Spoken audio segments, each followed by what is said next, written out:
All right. Hello, everybody, and thank you so much for attending today's CTCL virtual day. Before our presenters begin, I just want to do some housekeeping with you all. So first, as you enter the room, you may notice that your microphone and your camera are off. You are muted and our panelists cannot see you. However, there is a Q&A button at the bottom of the screen that will allow you to ask questions throughout this entire session. So please utilize that. You can also sign up for more sessions on our website. And lastly, this recording will be made available later this week.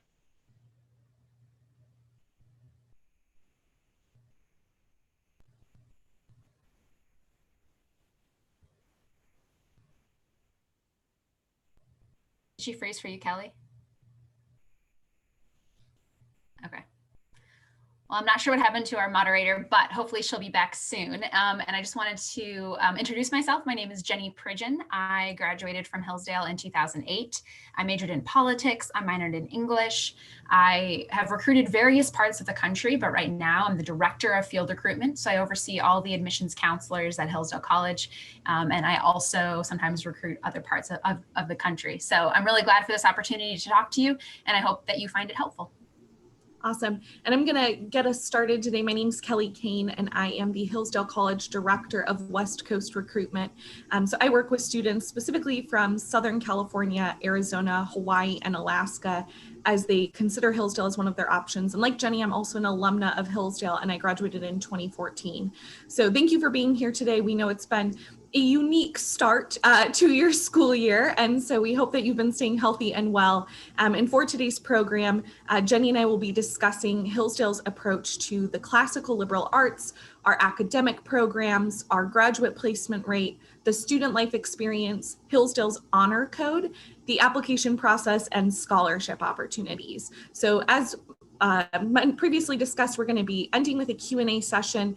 And so you are welcome to submit your questions throughout the presentation using the Q&A feature, and we'll answer as many as we can towards the end. So then, Jenny, if we could go to the next slide. So Hillsdale is a small, private, Christian, classical liberal arts college located in Southern Michigan. When I say small, we're about 1,460 students, and our students do come from all 50 states. And as of this year, over 70% of our students are from out of state. Now, Hillsdale is, of course, a member of Colleges That Change Lives. We are also ranked a top 55 best liberal arts college in America by U.S. News and World Report. And Forbes has given Hillsdale an A+ for college financial health. And then a few other sort of recognitions the college has that I think start to paint a picture of what our students care about and what our campus emphasizes. We are also recognized by Princeton Review for being top 15 most accessible college professors and top 15 for professors who get the best reviews from their students. So as a small college, we really emphasize that classroom experience. That's a hallmark trait of a CTCL school. And we also are ranked top 5, not only for best college newspapers, but also for students who are most involved in community service. So I think those show some of the common interests and activities on our campus. Community service is probably the most popular activity for a Hillsdale College student. So where I'm going to start is with a bit of a history lesson. And so if we could go to the next slide, Jenny. Hillsdale was founded in 1844 by a group of Free Will Baptists, which is a small Christian denomination that was heavily involved in the abolitionist cause. And the founding in 1844 was pretty unique about Hillsdale because we were the first U.S. college founded with an anti-discrimination clause prohibiting discrimination based on sex, race, religion, and country of origin. So in fact, Hillsdale was the second U.S. college to admit women. And why start with this history lesson besides the fact that we talk about it a lot at Hillsdale and we're very proud of it, and there's a big Civil War monument on our campus that kind of honors this start, but it explains two key parts of Hillsdale's identity. First, our faith story. So we are a Christian non-sectarian school still today, meaning that while the college itself is Christian, we do not require our students to be. And we have not affiliated with a specific part of the Christian tradition, not a specific denomination or church. So how the Christian faith really looks on Hillsdale's campus is that we still want it to be a place where freedom of conscience and self-government is really emphasized. We make all these opportunities for faith available to students, and how they choose to take advantage of them is up to their discretion. So there's no required statement of faith to sign. We don't require you to go to a Hillsdale College chapel service. And the only academic requirement is to take one Western theology class in our core curriculum that Jenny will talk about next. But so while we don't do those things, instead what we do is ask you to sign an honor code that we'll talk about later, challenging students to live virtuously and in a self-governing way. We also offer many club activities in the chapel on campus, but again, how you choose to take advantage of that is up to you. So I think for students who enjoy big, deep conversations, talking about hard, sometimes subjects, but one of them being faith, I think that's the student who really finds Hillsdale engaging, that they can have these conversations with classmates who do agree and who disagree with them too. And same with professors. And then the other reason we start with this history lesson is Hillsdale's financial story. We are an entirely independent and private college. We accept no government funding. We instead do privately funded scholarships and financial aid. And that's because we view college as a partnership. And we want Hillsdale and its students to agree on that partnership together with as little sort of outside interference as possible. So we have our own version of a Pell Grant, a GI Bill, a work study program, but it's just your scholarships and financial aid come from Hillsdale's piggy bank instead of Uncle Sam. So just a different way of approaching that funding. So I'm going to hand it back over to Jenny, and she's going to talk more about the academic life at Hillsdale. Wonderful. Thank you, Kelly. So this is one of my favorite parts to talk about regarding Hillsdale College, and that's our classical liberal arts curriculum. And I think to describe the liberal arts, I'm going to kind of break it apart in two ways. The first is the philosophy behind it. So why do we study the classical liberal arts? And the reason that we do it, a couple of reasons. The first is that we think that Western civilization, or we know that it's the foundation of our own society. You know, we are where we are because of where we've come from. And we think it's really important to understand where we've come from. Not that everything that we've ever done is the best thing ever, but it has lended itself to where we're at right now. And so at Hillsdale, we have this assumption that there is truth and that it doesn't change. And so when we look at old things, we don't assume they're right just because they're old. But we don't assume they're wrong either. So we ask the question, were people right when they said what they did about government 1,000 years ago? Was Aristotle right when he said what he did? Was Shakespeare right? Was Homer right? Were all these people, did they hit on something that was true? And we think that if the answer is yes, we think that they're still right now. And so we can build on those ideas that have come before us instead of starting over.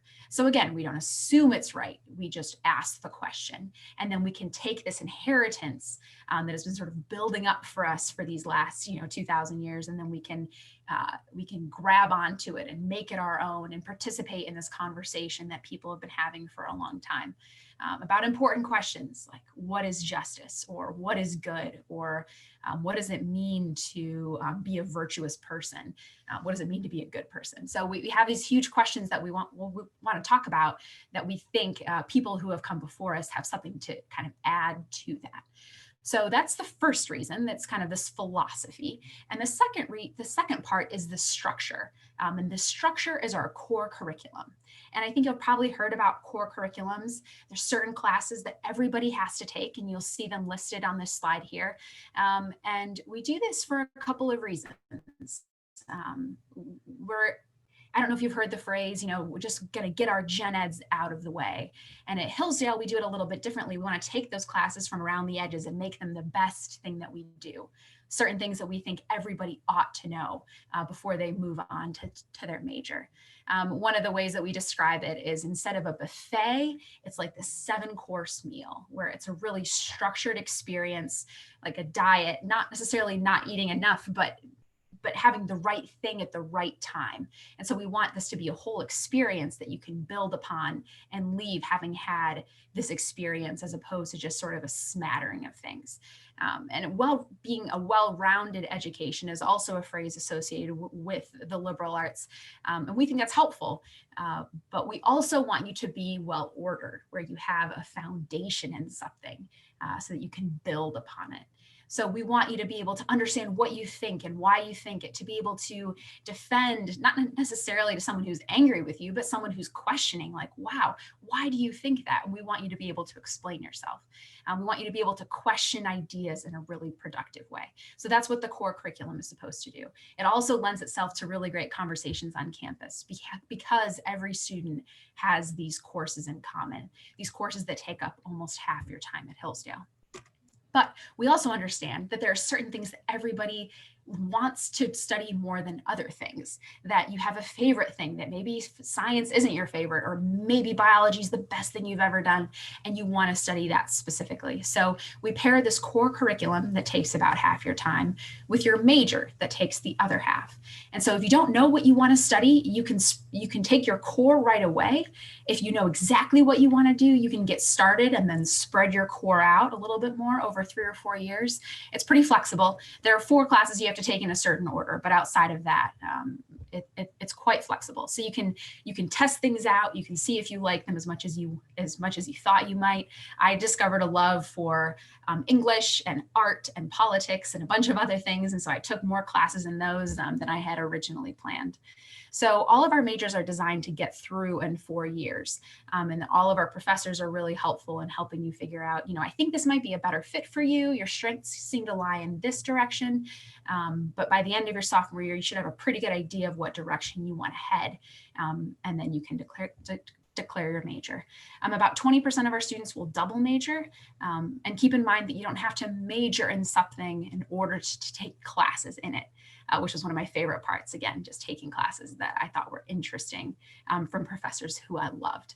So you can see some of our most popular majors here. And I think a real hallmark of our studies, no matter what your major is, are small class sizes, where you get to know your professors and your fellow students, and you have these vibrant conversations that happen in the classroom and then also sort of bleed out into the rest of your time on campus.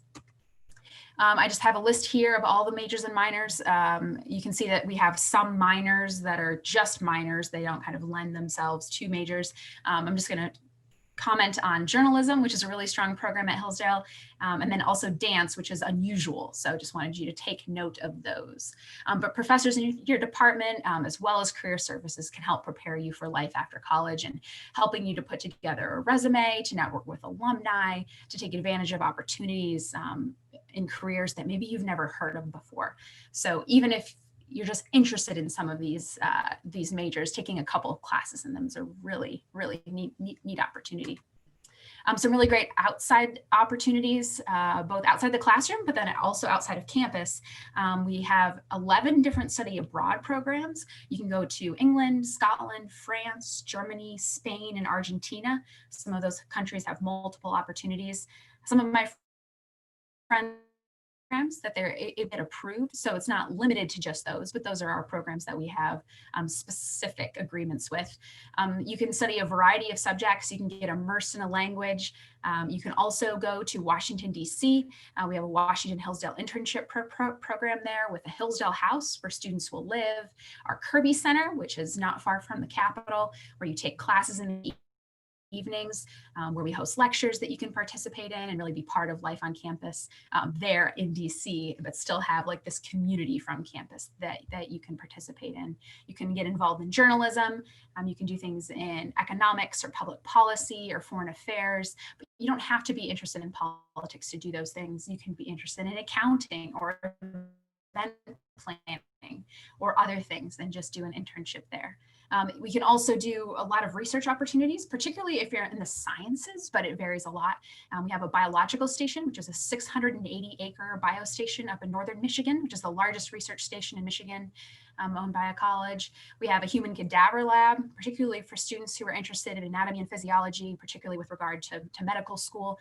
3 bodies are donated to science that the college has every year. So that's a pretty neat opportunity, an outstanding one for an undergraduate degree for sure.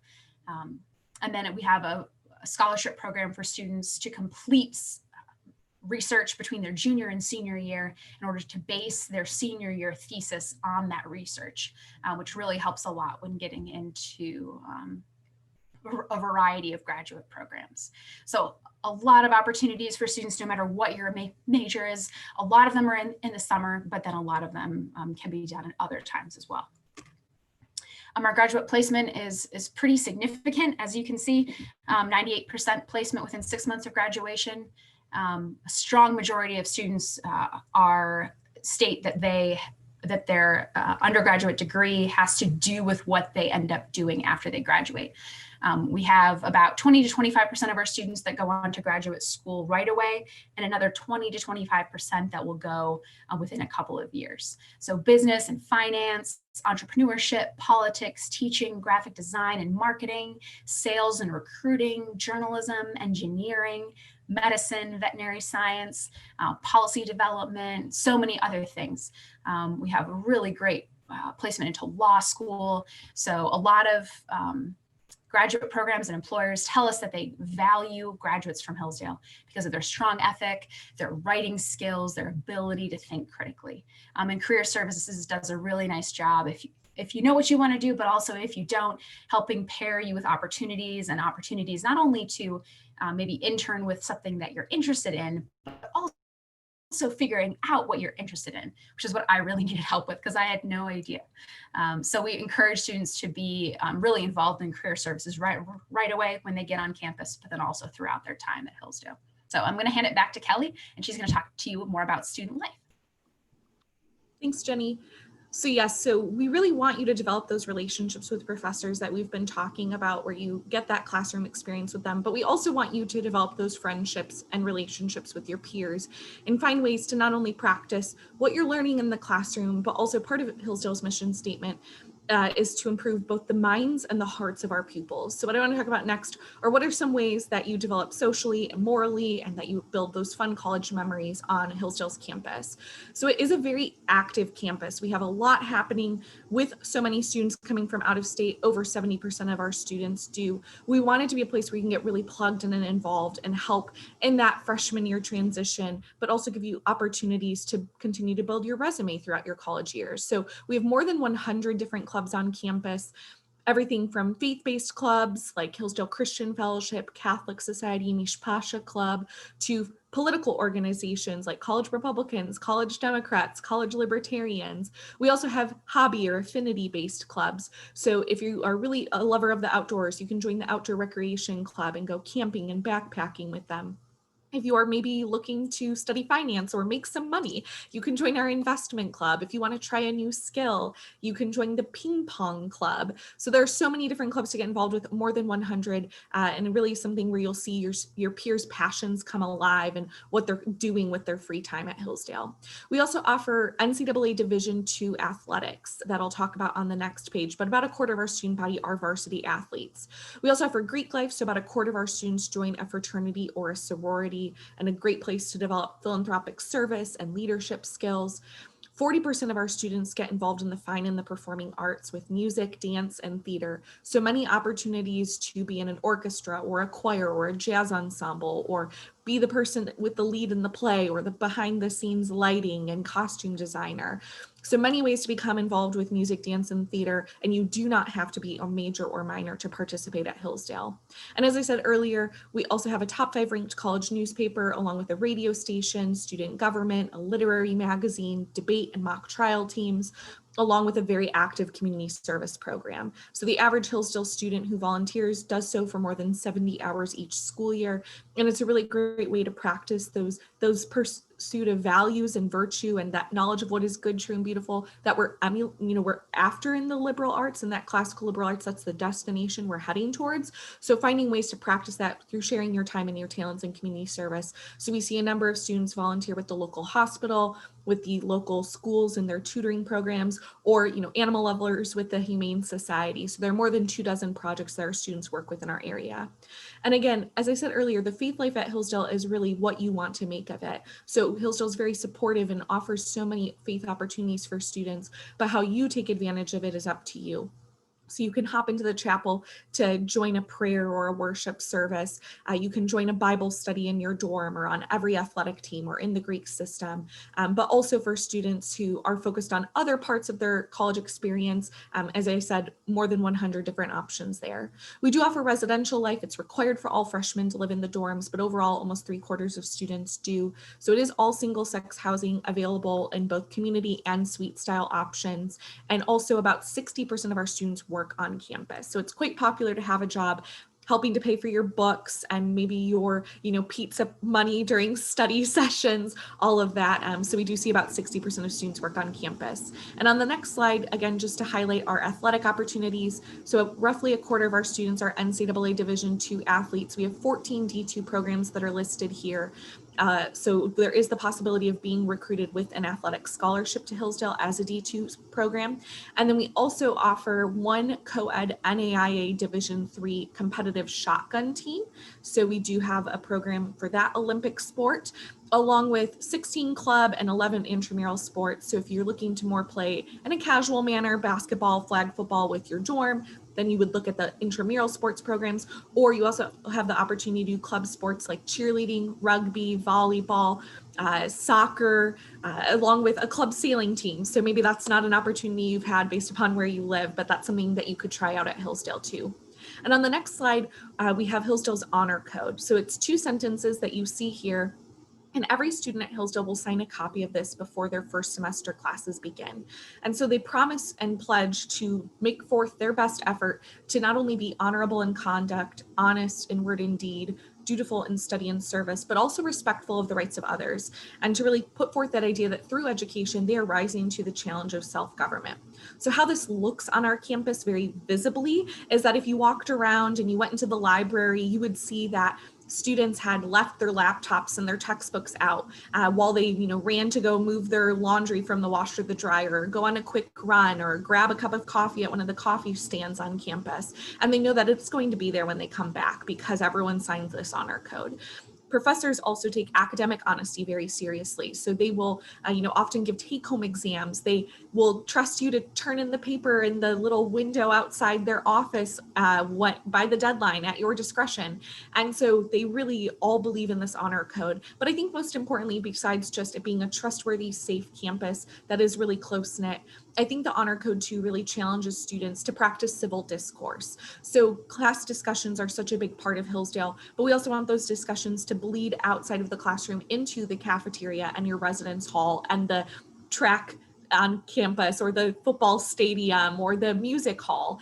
And so having the ability to learn how to ask questions, how to present your ideas, and how to allow others to ask you questions in return, and really practice that civil discourse where we don't have to just scream at one another, but we can really learn how to be active listeners and really learn how to respond to someone who thinks differently than we do. And maybe we'll come to the same conclusion, but maybe we'll agree to disagree for now too. And I think that the honor code really challenges that through that idea of being respectful to others. So the honor code is really the heart of student life at Hillsdale. And I think it's one of the things that makes our campus very special to us. So I'm going to hand it back over to Jenny to talk about some of those specifics of how the admissions and scholarship processes work. Thanks. Yes. So this is a little bit more on the practical side of things as far as the nuts and bolts of application. So for seniors, particularly this year, but also juniors who are looking ahead, we take applications both through the common application and our own Hillsdale application. As long as you apply online, there is no charge. So there's no application fee. If you print out the application and send it in, it's $35. So we don't recommend that, but you can do it if you want to. There are 2 really main application decision deadlines that you want to work with. The first is early decision. That one is binding. You're promising that if we admit you, you will agree to come. Now that assumes that financial aid will work out. And I think if your expectation is a fair one, that maybe we meet your demonstrated need, and then it would be okay to apply early decision and depend on that scholarship. Now, if you're expecting something enormous and significant and you really need a lot of work, financially, a lot of help financially to make Hillsdale possible, then I'd really recommend that you apply under regular decision, even if Hillsdale's your first choice. That gives you a lot more time to figure out about financial aid. You don't have to deposit until May 1st. So you have a number of months to work with the financial aid office and your admissions counselor and look for outside scholarships and things like that. So early decision is the first deadline, and that one is November 1st. And then our regular decision deadline is April 1st. But you'll see on this sheet that our priority scholarship consideration is given to students when they apply by January 1st. So I'd highly recommend that you submit your application and all its components by January 1st. You're automatically considered for merit-based scholarship and need-based aid, and that puts you in the best place for it. Now, our requirements for admission are pretty typical. We need the application form itself, which is what I just talked about. We need a high school transcript. It needs to be official. We'd like 2 letters of recommendation, preferably from academic sources, though if you'd like to submit a third, you certainly may, and that can be from a coach or a pastor or a family friend or someone who can maybe speak a little bit more to things that maybe your teachers don't know as much about. And then we need a full, long essay and then 2 short answers.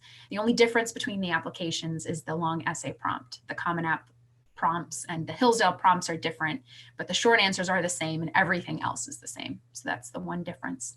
Optional this year is the test score. So for students who are applying for the fall 2021, you can choose to submit your application with a test score or without. If you decide to use a test score, we take the ACT, the SAT, or the CLT. If you decide not to use a test score, you'll be given the same consideration both for admission and for scholarship. So it's up to you this year. And if you have any questions about that, just let us know. The other optional pieces are the admissions interview and the resume, but we highly recommend that you submit both of those things. Like I said, when you apply for admission, you're automatically considered for merit-based scholarship, which is our first source of funding. Our average scholarship is just about $22,000 and our total cost is just over $41,000. So the average financial aid package or the average scholarship package with financial aid ends up being about half your cost generally. So that's the average package. And then you can also apply for need-based aid, which, like Kelly was saying, though we don't take any federal funding, we do have our own source of funding and we have our own application for that. So instead of using the FAFSA, we use our own form called the Confidential Family Financial Statement, and that measures need in a similar way. We have loans and grants and scholarships all based on need, and then we just recommend that everyone fill it out if you're able. So need-based aid is the second one, and the third one is talent-based scholarships, and those are given based on a skill that you have that's kind of needed on our campus. So our coaches recruit for our Division II athletics. We also recruit for our shooting team. We have students who apply for theater scholarships, art scholarships, music scholarships, and dance scholarships. Those are all given by the department or the coaches. So if you need help being connected with one of those, just let us know, but you can also find out that information on the website. So we kind of recommend that you pursue all 3 of those options as far as funding goes. And then of course we do take any outside scholarships as well, as long as they do not come from the government. So generally students will graduate with less than $35,000 in debt, which we think is pretty competitive, but then also about half the students graduate with no debt at all. So we're trying our best to make Hillsdale College affordable. And we just recommend that in order to put yourself in the best position, that you present the best application that you can. I think that's everything we wanted to cover. I'm going to end here so that you have our contact info. Anything else we wanted to say, Kelly?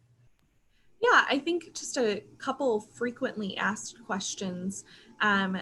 So we'll start with one, I guess, that's a little bit more practical, and then maybe a fun one. But so I think at this point, I start to think about how, if you're watching this fall of your senior year, a lot of pieces of your application have largely been made. Your transcript, you have your 3 years of high school so far, what classes you chose and what grades you earned.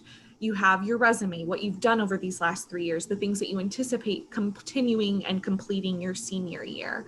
Your letters of recommendation, you've asked your sources, and you don't have a lot of control over what they say about you.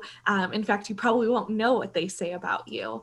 But one of the pieces that remains totally under a student's control until they hit submit is that essay, the writing supplement for their application. So what would be your number one piece of advice, Jenny, to students as they work on their college application essays? Yeah, great question. I think maybe 2 things that I want to say. The first is kind of deciding what you want to write about. And I think students find that really stressful because a lot of people feel like they need to have this thing that they've done that's changed the world, or a plan to change the world, or something exciting, really dramatic, preferably funny if possible. No, so you don't have to feel quite so pressured. I think some of the most beautiful essays I've read have been taking this small thing, and through that small thing, they show a lot about their personality and their family and the things that are important to them, what they think about things and why. And one of the examples I can think of is that I had a student who was really interested in politics, and he wrote this whole essay about his lunchroom and how there were all these different political structures within his lunchroom and how it all worked out in this way that was, really compelling and like made him interested in politics overall. And I just thought it was really cool because, that's his favorite lens to look at that world is through politics. And so he was able to look at this tiny little piece of his world, and he was able to tell me a lot about himself through that. Because it's hard. I think a lot of students will end up writing about maybe, a trip they've taken, a service trip, or they'll end up writing about a sports injury. And it's just really hard because, of course, it's dramatic. But students end up telling way more about the story than about how it's actually changed them. And it's hard to make that sound personal. So I think don't put so much pressure on yourself. Think about those little things that make your life really beautiful, and maybe try to tell us about one of those. And then on a practical note, just proofread it. I think some people forget that we do care about your commas and where you put them, and that you know how to use them, because you're going to have to use them a lot at Hillsdale. So just encourage you to, read it through a couple of times yourself. And then, because we always start missing things when we read things over, have someone else read it over and proofread it and notice those things that maybe you started skimming. So I think those are the two things I would say. Yeah, and I absolutely echo the second with the proofreading. I think giving yourself the time where you can step away for a few days and then come back to it. Better yet, have other people help you look at it too. Does it sound like your voice? Is it a story that makes sense? But also, do you not just focus on telling us a story, but explaining why you're telling us this story? And I always encourage students to read their essay drafts out loud to themselves, because when you read things with your eyes, your brain will automatically correct it to what you intended. But I don't have that luxury. I don't have your mind and your vision for it when I read it. I only have what's exactly on the paper in front of me. So your mind, when you read it on your computer screen, might not catch that sentence is about 8 paragraphs long. But if you read it out loud to yourself, you'll realize that you have to stop and take about 15 breaths in that one sentence. So maybe you should shorten it and not have quite a run on. So I think reading out loud to yourself is definitely a great idea. And then my next question for you, Jenny, is what is one of your favorite campus traditions? Oh, that's a great question. I don't know if tradition is quite the right word for what I'm thinking of, but I will say that one of my favorite things to do was always those fall football games on campus. There was one, I think it was my sophomore year, where we went into quadruple overtime. It was so dramatic, and everyone stayed, and it got dark, and so they turned on the lights, so it was under the lights, and it was just like we all rushed the field at the end because we won, which made it even better. So I think kind of those opportunities to step away from your studies for a bit, to enjoy the weather that we get in Michigan, which I know is not everyone's favorite weather, but one I really, really like, especially in October. That's one of my favorite memories. And I think kind of in conjunction with that, homecoming almost always falls at a time like that. And seeing alumni come back and kind of celebrating school spirit with all your fellow students was always one of my favorite things. We had this enormous bonfire that people would just be piling things on for weeks beforehand. So it was always a really great blaze there at the end. How about you? Yeah, I love homecoming too. And Hillsdale, I love how we have so many student traditions with the events that we have on campus, with homecoming and welcome party and president's ball and garden party and central Hullapalooza. But one of my favorite traditions, which is just for seniors, is that at your last semester at Hillsdale, you get an invitation in your mailbox on campus to have dinner at our college president's house. And so there's about 5 different dates, and you talk to your friends and you all decide which one you want to go to, and you show up the day of, and some of your favorite professors are there, and you kind of start this like 5-hour long dinner with your professor and with the college president and his wife. And they welcome you to their home, and kind of halfway through dinner, Dr. Arner, college president, starts calling on students to give toasts or musical performances or answer a question. So I love that he knows the students and kind of puts us on the spot. I love teasing. It's one of my love languages. So I love that he really gets to know people, and he'll be like, David, go get your cello. You're going to perform for us in a minute. And at the end of the night, if he thinks that you've been a fun group of seniors, I guess the night has like a PG ending to it, which is that he will bring out some very nice cigars that you can stay and smoke with him on his porch, and while you pet his little English boxer bulldogs that he has. So that's probably my favorite tradition, just because it's so unique to Hillsdale. I think it really shows the love that our professors have for their students and vice versa. And I think just sort of this celebration of you're about to graduate from Hillsdale and you're about to go start the rest of your life. So let's gather together one more time and kind of share some stories and memories. That's always one of my favorite traditions on campus. So something that students can look forward to their senior year. But we want to thank you so much for joining us. We hope that this presentation has been helpful to you as you learn more about Hillsdale. I'd encourage you to go to www.hillsdale.edu or to email Jenny and I with any questions that you might have after today. We do have a number of other virtual opportunities on Hillsdale's website right now, probably the best one being our personally guided virtual campus tours. So for students who wish to tour Hillsdale one-on-one with a current student, but just to do so from the comfort of their couch, doing it on their phone or laptop, you have the opportunity to tour campus one-on-one with a current student. And those are available 4 weeknights every week for the rest of the fall semester. So lots of opportunities to take advantage of that. But thank you all so much for joining us.